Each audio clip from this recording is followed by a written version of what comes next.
Hello, amazing ladies. Yes, this video today is for the ladies on here.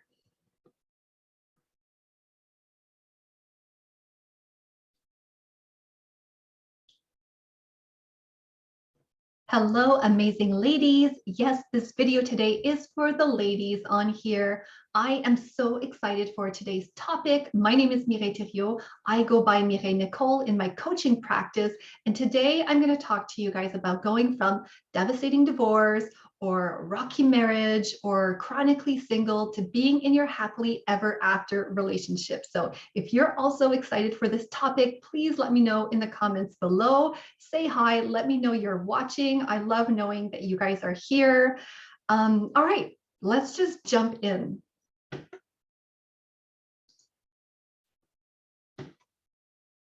So first, I want to talk about what does it mean to be in your happily ever after relationship. So if you think of Hollywood and Hollywood endings with your Prince Charming, you might think this is just something that's, this really cute or sweet or fairy tale in kind of maybe a frivolous way. But I want to really emphasize that this is about actually being in your power, right? So your real life, real happily ever after relationship is about staying in your power, because one of the things I see so many women lose throughout the relationship, and I have experienced this myself, is that sometimes we can get lost in the relationship. We start really identifying with our man and the meaning of a relationship and giving us purpose that way. And that is fine as long as you're in your relationship. And actually, I shouldn't say that's fine.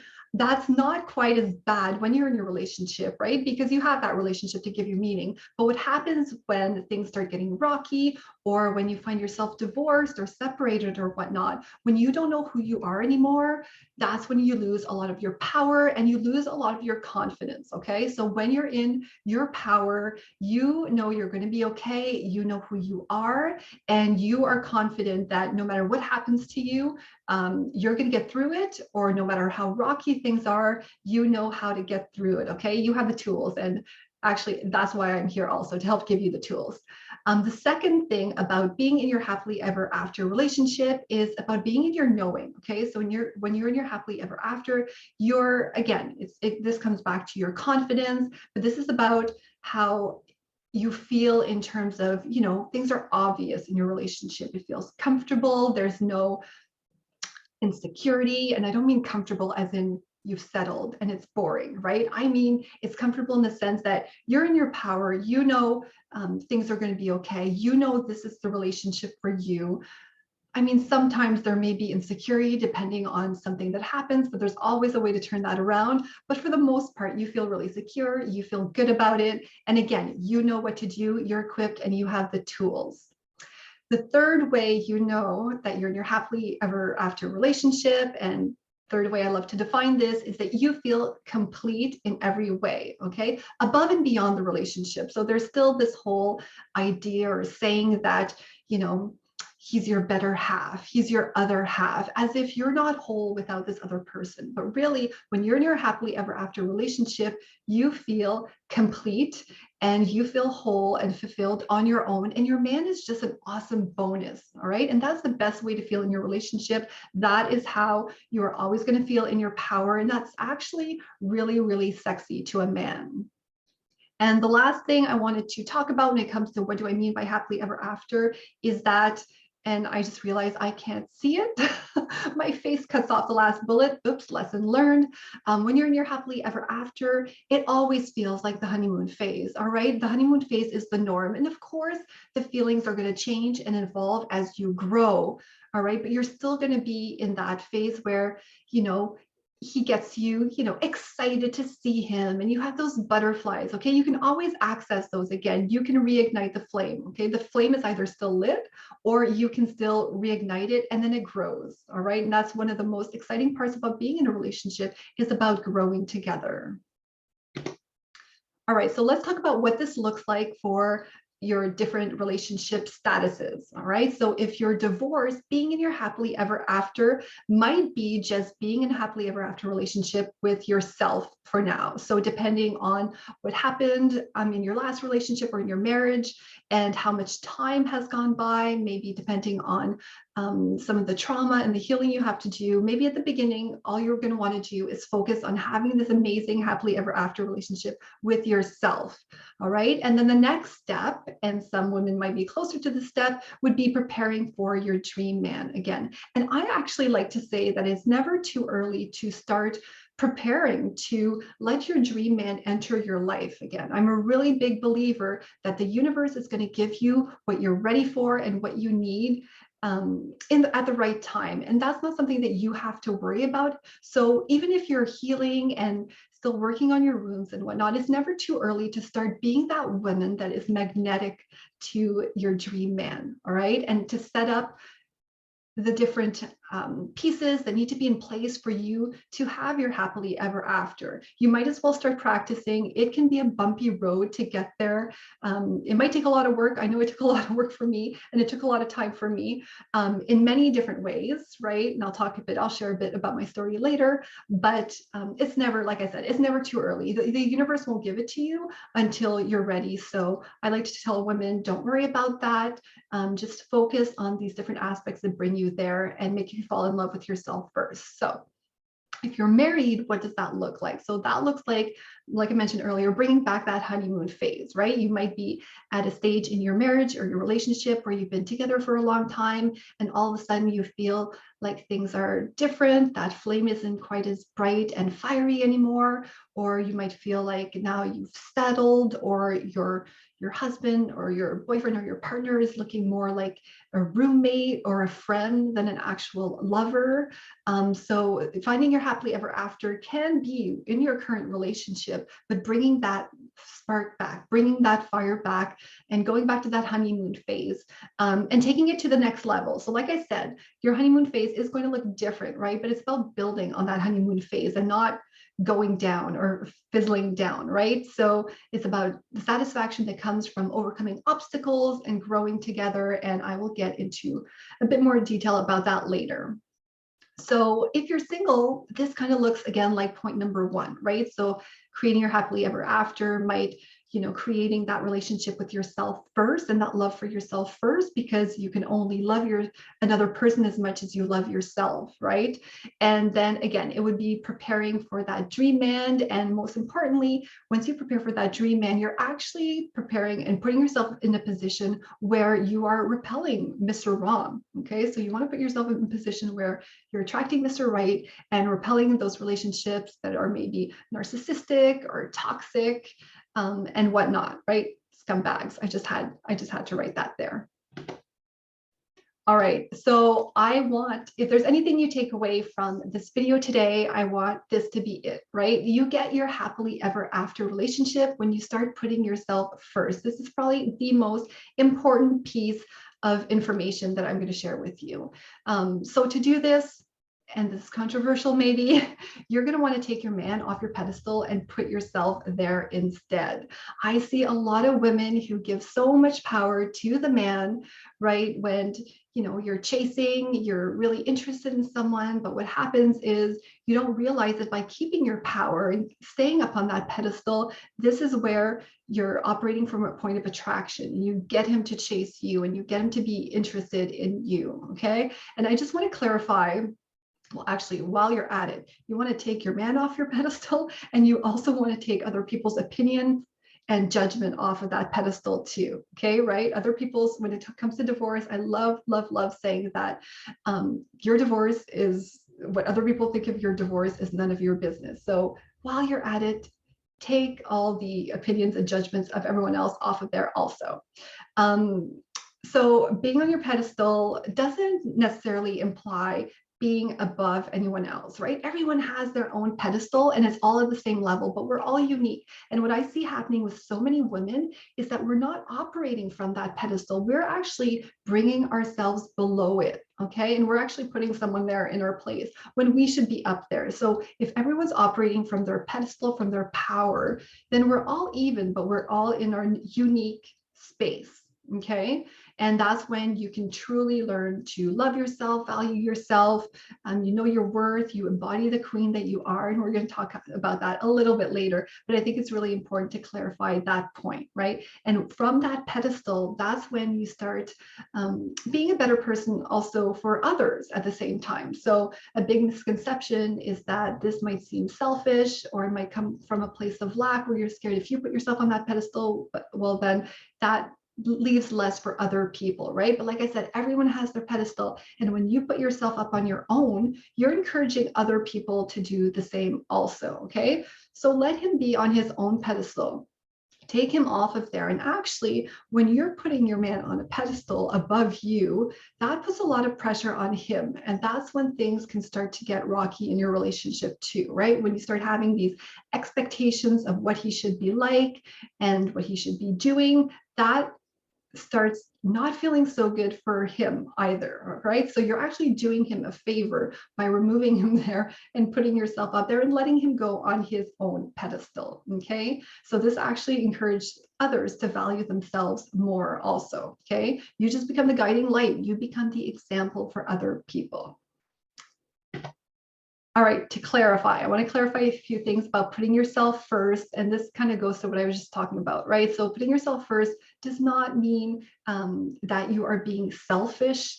Again, this is providing an example for other people.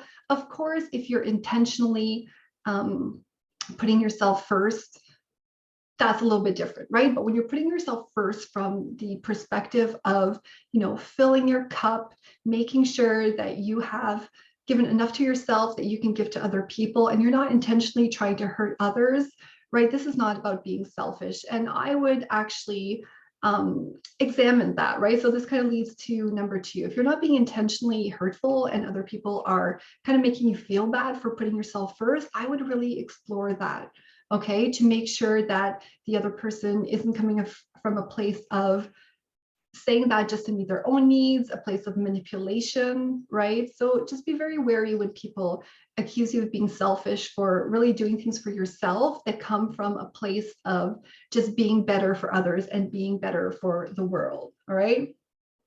Also, this does not mean ignoring others, but at the same time, right, if you're a mom or, given these current circumstances, we're around our loved ones a lot, it's okay to take a bit of time for yourself, right? If you have to let the kids, go read for 30 minutes or go play for 30 minutes, or even if you have to put an iPad in front of them, okay, so you can just go take a few minutes for yourself, as long, again, as it comes from a place of good and good intention. There's nothing wrong with that. And the same thing with your man, right? Like, encourage him to go do other things also, right? Let him fill up his cup so you can fill up your cup too. Let him put himself first so that you can do the same. And I put etc. there. Again, it's kind of cut off by my image. I'm sure some people could find a lot of different reasons not to put yourself first. But I'm not going to go through them all. Again, just be careful when someone tries to discourage you from putting yourself first. Really look into that deeper meaning that might be behind it. All right, so this is what happens when you start putting yourself first. And I'm not going to go in detail into each one of these on this slide right now. I'm going to go in details on them each individually in the next few slides. But this is what happens when you start putting yourself first. Number 1, you reclaim your power. Number 2, your wounds start healing a lot faster. And number 3, you become magnetic, either in your current relationship or for your dream man that's waiting for you out there, right? So let's go into these into more detail. Number 1, reclaiming your power. So that, remember, you are a high value queen and you were meant to operate from that place. You were designed to live that way. And if you're not, live and love that way. So if you're not, you're leaving a lot of love and fulfillment on the table. All right. We often lose ourselves in relationships, like I said a little bit earlier, and that's not so bad when you're in the relationship. But again, if the relationship ends or starts getting rocky, you start wondering who the F you are, right? And what do you do next? So I think I kind of talked about this through various slides, and we'll talk again. But when you get back to being your queen self, okay, Nothing external needs to happen for you to be in your power, right? It's from within, and you can work on that. This is actually a skill that I love working with women on. All right. Number two, when it comes to reclaiming your power, what does that mean? That means taking part responsibility, but full ownership. So I love this saying. I don't know where I found it, but I read it somewhere and I just had to share it here. But this is all about looking at your past relationships and seeing what happened that you played a role in, right? So what was your role? And no matter how challenging, no matter how poorly someone treated you, there is always something that we can go back and look at and see that we kind of played a part in, or not. And I don't mean this in a way to, make us feel guilty or shame or be to blame for anything, but there's always, looking back, something that we could probably do. And that could even just be a thought that we think, right? I mean, there's some situations that are pretty bad that, there's not really anything external you can control. And usually there's nothing external you can control. It's only internal. But even if it's just a thought, okay? So it's kind of looking back to see what your role was, either in the interaction or even just in how you felt, and then taking full ownership of that moving forward. Okay, so thinking, okay, what can I do to change that moving forward? Because for things to change, you have to change, right? That saying from Jim Rohn, for things to get better, you have to get better. So that's the whole premise behind it. Okay, and then, like I said, waiting for other people to change, waiting for people to treat you better actually takes you out of your power. You are in your power when you take responsibility and you take ownership. So it's always going to be a win for you as soon as you kind of understand that and you start implementing and integrating that into your life. All right, so reclaiming your power is about knowing who you are and what makes you special. I love working with women on this, right? This is often a blind spot. We don't see ourselves, what is so unique, or we forget to look at it. We kind of focus on the negatives and the things that are going wrong and the things we wish we could change. But being in your power means really understanding the value you bring to the relationship and what makes you special and unique. And again, when you work with this and you operate from that energy, you become super magnetic. Okay, the man can actually feel that. And this helps you also in terms of feeling more secure in your relationship, because you're the bomb. So no matter what happens, no matter what he does, you know your worth, you know your value. All right. And the last part of reclaiming your power is being able to make confident decisions. Again, I talked a bit about this earlier, but when you're in your power, you are confident in making decisions. There is less back and forth, or you can move through the process of self-doubt and that back and forth a lot faster and more effectively, because you have that power. You know you're going to be okay. And I get a lot of women, like I said earlier, who come to me who are in a should I go relationship situation, I should say, in their relationship. And obviously, I'm never going to make that decision for you. And quite frankly, I think it doesn't matter either way, because you can use the tools that I teach for either decision that you make. But once you're in your power, these decisions become a lot easier to navigate. All right, so number 2 is about healing your wounds faster. All right, so when you start putting yourself first, you can start healing a lot faster. And I love to say you don't need years of therapy first, all right, before you start moving on in your life, right? And I'm not saying this because I have anything against therapy. I love therapy. I have the best therapist. I think these things can be done concurrently at your own pace, again, but you use your own judgment and discernment. But be okay with someone pushing you a little bit, right? Because your brain's going to want you to stay comfortable. Your brain is probably going to want you to stay in your wounds and in your healing process because it is safe. You're not putting yourself out there to expose yourself to more pain. So be very careful when it comes to listening to your brain and doing more inner work and healing, right? That's the benefit of working with a coach. You have someone there to guide you through it and to kind of nudge you along to make sure you don't stay standing still, right? And I love to say the best way to rise above your wounds and a difficult situation is to create a new experience. Okay, that's the way you're going to get through the things fastest, when you actually show your brain, show yourself that you can achieve a different outcome. And you don't always have to be worrying about that wound happening again when you are working on yourself, working on being in your power, being magnetic to Mr. Right, and you start experiencing different results. That's when your wounds start healing a lot faster. And that can be done, I love to say, simultaneously, again, because the universe will only give you what you're ready for. So you might as well start working on it now. Okay, and this is done without bypassing. So by no means am I saying you kind of cover up, the wounds and practice fake positivity and whatnot. You're actually doing the work, but you're just not putting those walls up, right? At the same time, you're working on bringing those walls down or making them a bit more permeable so that things can come in. It's okay to cut your losses and move on. That's another thing I love to say, right? So I had an investing example, and I thought maybe that's not the best investment or the best example in terms of investments, because sometimes, yes, you'll make a bad decision with money or investments, and sometimes the best approach is just cut your losses and move on. You don't want to lose any more money. Sometimes you want to sit and hold.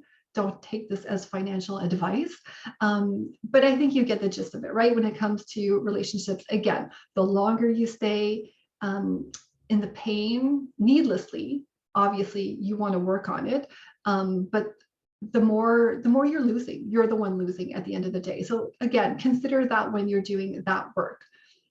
Okay, and my last bullet got cut off.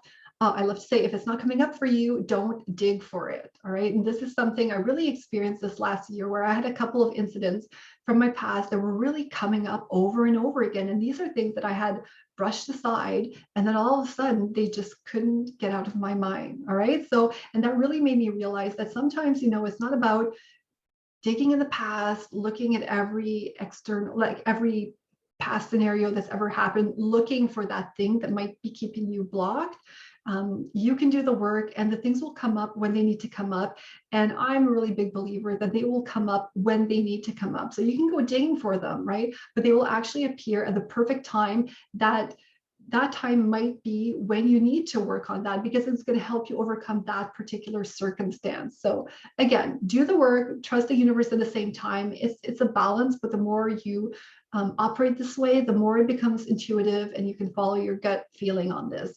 And I wrote the Band-Aid example because it's the same thing with a flesh wound of some sort, right? A cut or a scrape. Oftentimes, the best way for it to heal is to stop putting all those lotions and potions and replacing the Band-Aid every hour. And it's just to let it air out, right? Let it air out, let it dry out.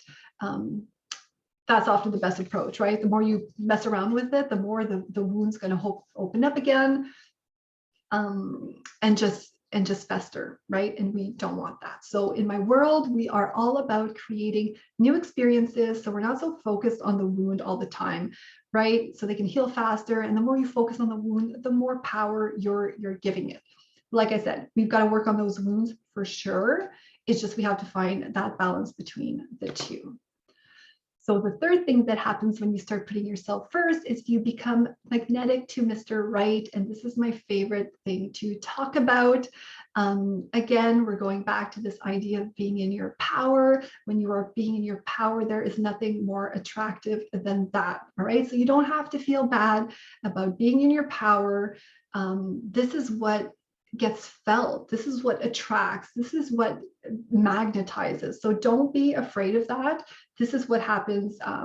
Men want to pursue that. Okay. So when you are operating as your queen, you are the prize. Make him chase after you. They were designed. I know it sounds stereotypical, and I know I can get backlash. And even for me, as just the alpha female, the high achiever or whatnot, this was really hard for me to accept at first. And at one point, though, in my relationship, it was getting to the point where I had nothing to lose and I was willing to try anything. And when I let my guard down and I became open-minded and open to these new ideas, and I started implementing them and seeing them work like magic almost, okay, that's when I was convinced. All right. So that's just the way it works with the masculine and feminine energy. So like I'm saying in the last bullet, when you start understanding and leveraging masculine, feminine energies, that's really going to make you magnetic. And again, that is what is going to, and that's what happens when you start putting yourself first. All right. So sorry, I skipped number 2. So if you go back to fully loving yourself and being independent, again, that comes back to the self-love, the knowing who you are, knowing what makes you special. You are complete on your own, right? The man is just an added bonus. Remember that he's just an added bonus. But there's nothing sexier than a woman who has her own hobbies, who has her own interests and pursues them, right? So the more you take care of yourself, the better you feel, the more he'll want to take care of you also. So keep pursuing those activities and those hobbies. You'll feel better. And at the end of the day, that's the most important part, right? It's about you feeling better, because when you feel good, that just has a ripple effect on the relationship in general. So I want to remind you guys that this is actually, these are skills, right? So the first few, the first 2, I would say, reclaiming your power, there's skill in that too. And then healing your wounds, there's a lot of feeling involved in that. And then becoming magnetic, there's also a lot of skill. So there's a bit of both. And I find a lot of times when it comes to relationships, we're really focused on the feelings and wanting to feel good and sexy and desired, or we're not feeling good, we're feeling bad. And we forget there are skills behind all of this. And often I hear people, we're always talking and focusing on communication skills, and I'm going to riff on that some other day. But I find that's such a broad term nowadays. It has no meaning whatsoever. There are very pointed, specific skills that you can use to really become magnetic, heal from your divorce faster, turn your relationship around a lot faster, okay, that are a lot more precise.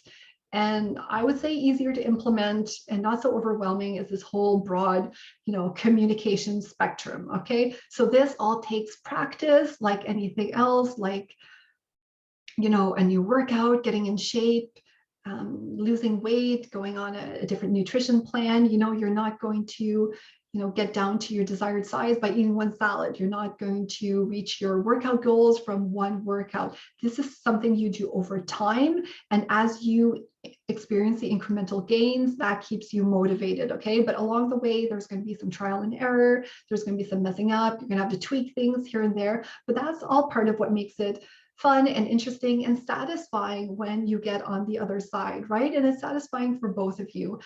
So keep in mind also, just something I wanted to say here, while it comes to mind for me, is that a lot of times, like, we are going to throw ourselves, especially when things are going poorly, let's just say, we throw ourselves into our masculine energy, and we want to get the guy to come to therapy, and we're trying to fix things, and we're trying to see what we can do to make everything right again. We really fall into that masculine do energy. But regardless of where your man, your husband, your partner, whatever is at, okay, he doesn't have to, you can do this work on your own, okay? It starts with you. And as soon as you do the work with you, there are mirror neurons. Our brains are designed to work this way, right? Where we learn through looking at other people. And as soon as he sees you doing these things, first, he'll probably be like, what the heck are you doing? And he won't understand. He's going to be kind of maybe put off by it. But if you commit, you keep going, right? The mirror neurons kick in. And he'll see what starts, what you're doing. He'll kind of understand. He'll be building new neural pathways. And this is all science. This is all science. This is how we as human beings learn, okay? He'll start going with it, okay? So you don't have to necessarily be, pushing him to do something, or, to go get counseling with you or whatnot. You can start doing very powerful things on your own, okay, that transfer over to him. And again, I call it magic, but it's not magic. It's actual science, okay? It's brain science. All right, so story time. So I wanted to share with you guys a little bit about how I went from divorce to attracting my dream man, to nearly losing my dream man, to my happily ever after. And I love to say it's the best thing ever, because from almost losing, that's where I learned so much, right? I learned so much about myself. I learned so much about how relationship works. And that's from my experience, right? From having walked the territory, that's how I drew the map for other women, to help other women do the same. So I've been officially divorced now for approximately 6 years, okay? And I have to say, things happened really fast for me. And one of the reasons that I talk about, not waiting to necessarily attract or manifest your dream man is because for me, it kind of happened almost in tandem. It happened really fast. So I moved into a new relationship quite quickly, which to some people might sound awesome, like woohoo, lucky you. But in a lot of ways, it became problematic, right? Because I didn't have the time to focus on myself and to understand what went wrong in my first relationship. So I kind of went into this new relationship, and I feel like I'm not the only one who might have this mindset or had this mindset that we think, okay, well, all we have to do is find our dream man, and then everything's going to be perfect. Everything's going to be all right. The problem was the person I was with. And yes, there might be a lot of problems with the person you were with, but to solely rely on the next person and picking the right person the next time around to fix everything, again, is you operating out of your power. To be in your happily ever after relationship, we want you to be in your power. Okay. So it happened really fast. I thought all I had to do was, find that new person and everything was going to be good. And when I did find this person, things started going south. Not quickly, but over time, right? Because I had such a lack of awareness, okay, of what was necessary to be in my happily ever after relationship and to make things work and to not fall into the same patterns and to repeat the old stories and repeat the same old outcomes, right? Things started going south. So I was in a relationship, like the years were going by, but there was no proposal. I started to feel like, oh my goodness, I'm doomed. What am I doing wrong? There must be something wrong with me. But at the same time, I knew 1,000% this was my dream man. So I just couldn't figure out what it was. Okay. But when I did step into my power and start understanding the value and the worth and the reason for putting yourself first, that's when things started turning around really quickly, actually. Okay. It's a work with progress, but you start implementing some of these techniques regularly, you will see some pretty impressive changes right away. So as soon as I started doing that, within several weeks, like all these things that I just talked about in this video today, within weeks, he proposed, and then 6 months later, we were married. And now I can really say with confidence that I'm in my happily ever after, and I have the tools, right? I have the knowing, like I said earlier on in the beginning, of what to do.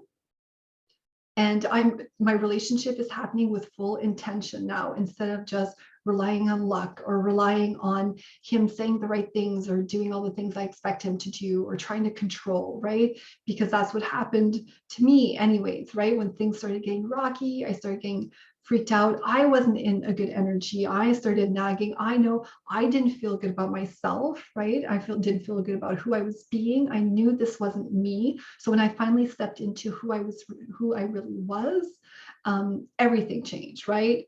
It was a game changer. So like I said earlier, having walked the territory, that's how I drew the map now through my happily ever after method to help other women overcome this, okay? Either to get through it or to avoid it altogether, to start the relationship off with intention right away so that you never have to go through that, right? My goal is to never have any other women go through that. So how do we get there? Like I said, in my world, we move. I am all about action.